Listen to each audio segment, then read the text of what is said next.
ಇನ್ನು ಮಂಡ್ಯದಲ್ಲಿ 5 ಮಕ್ಕಳು ಕೊಚ್ಚಿ ಹೋಗಿದಂತಹ ಪ್ರಕರಣ, ನಾಲೆಯಲ್ಲಿ ಮತ್ತೊಂದು ಬಾಲಕಿಯ ಮೃತದೇಹ ಪತ್ತೆಯಾಗಿದೆ. ಇವತ್ತು ಬಾಲಕಿ ಅಫ್ರೀನ್ ಮೃತದೇಹ ಪತ್ತೆ. ನಿನ್ನೆ ಇಬ್ಬರನ್ನ ರಕ್ಷಣೆ ಮಾಡಲಾಗಿತ್ತು, ಆದರೆ ಚಿಕಿತ್ಸೆ ಫಲಕಾರಿಯಾಗದೆ ಆಯಿಷಾ ಮೃತಪಟ್ಟಿದ್ಲು. ಬಾಲಕ ಮೊಹಮ್ಮದ್ ಅಯಾನ್ಗೆ ಆಸ್ಪತ್ರೆಯಲ್ಲಿ ಚಿಕಿತ್ಸೆ ಕೊಡಲಾಗ್ತಾ ಇದೆ.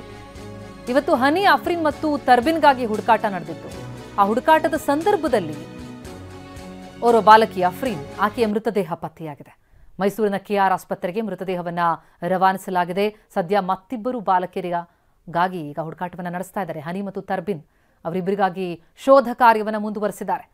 ಪ್ರವಾಸಕ್ಕಂತ ಬಂದವರು ನಾಲೆಯಲ್ಲಿ ಕೊಚ್ಕೊಂಡು ಹೋಗಿದ್ರು, ಇಬ್ಬರನ್ನ ರಕ್ಷಿಸಲಾಗಿತ್ತು. ಅದರಲ್ಲಿ ಓರ್ವ ಬಾಲಕಿ ಮೃತಪಟ್ಟಿದ್ಲು, ಮತ್ತೋರ್ವನಿಗೆ ಚಿಕಿತ್ಸೆ ಕೊಡಲಾಗ್ತಾ ಇದೆ. ನಿನ್ನೆ ಇಬ್ಬರನ್ನ ರಕ್ಷಣೆ ಮಾಡಿದ್ರೆ ಓರ್ವ ಸಾವನ್ನಪ್ಪಿದರೆ, ಇವತ್ತು ಇನ್ನೊಂದು ಶವ ಪತ್ತೆಯಾಗಿದೆ. ಇನ್ನಿಬ್ಬರ ಕತೆ ಏನು? ಹನಿ ಮತ್ತು ತರ್ಬಿನ್, ಈ ಬಾಲಕಿಯರಿಗಾಗಿ ಶೋಧ ಮುಂದುವರೆದಿದೆ. ತೀವ್ರ ಶೋಧವನ್ನು ನಡೆಸಲಾಗ್ತಾ ಇದೆ. ಕೊಚ್ಕೊಂಡು ಹೋಗಿದ್ರು ನಾಲೆಯಲ್ಲಿ.